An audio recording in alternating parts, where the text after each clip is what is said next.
Some time ago, I was speaking at a corporate event in America. I was the guest speaker. That night at dinner, I was at a table full of white people, and the guy, one of the bosses who'd invited me, actually started to tell a joke that I knew straight away was going to be racial. And black people were going to be the butt of the joke. In those split seconds, in the early sentences of the joke, I had a decision to make. Do I say something or stay quiet? No one else was saying anything, though I'm sure they felt uncomfortable. So I spoke up and I said, I don't think this joke is one I want to hear. I don't like the way it's going. I think it's going to be at the expense of black people. I'm not comfortable with that. Would you mind not telling it? Or I could leave the table. It was very uncomfortable. I remember he didn't tell the joke, but it was uncomfortable the rest of the night. Later in my room, I journaled what I felt about what was going on. I thought two things were at play.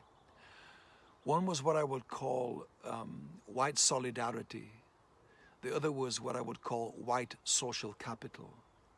White solidarity is an unspoken code, I think, that we have as white people that means we would never embarrass each other by creating a racial discomfort for each other, by interrupting a racist joke or pointing out a act of prejudice or discrimination. We kind of keep quiet because it's a social code that we have, that we would remain in solidarity with each other, which protects our whiteness, our white advantage, our white privilege. That was at play at the table that night that allowed him to do what he'd done obviously many times. White social capital is what you get if you stay quiet. You get included, you are one of the boys, you are an insider, you are good to be around, you're a team player, you're fun, which may give you opportunities of inclusion as well in a corporate setting, a business setting, a social setting. It is an accruing of white capital by going along with it. I want to say to my white friends listening to this that our silence at those times is not benign, it is malignant, because we become complicit in the continuation of the racist joke telling. It gets told again and again because when we heard it, we didn't say anything.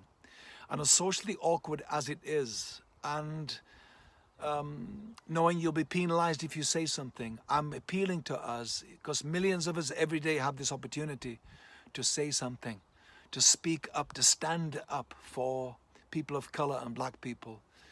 And you will be excluded and you will lose social capital, but you will be a champion of a cause that you wish someone had been for you at times in your life. And I think many of us feel we can't do anything at the large government level. We can't protest on the streets. We don't feel comfortable with this or that. Can you say something today, wherever you are in your life? Can you speak up? Because our silence is not benign. It is continuing the problem. We can all play a part like this every single day. Let's speak up. Let's play our part, is what I'm appealing for. Love you guys. Thank you.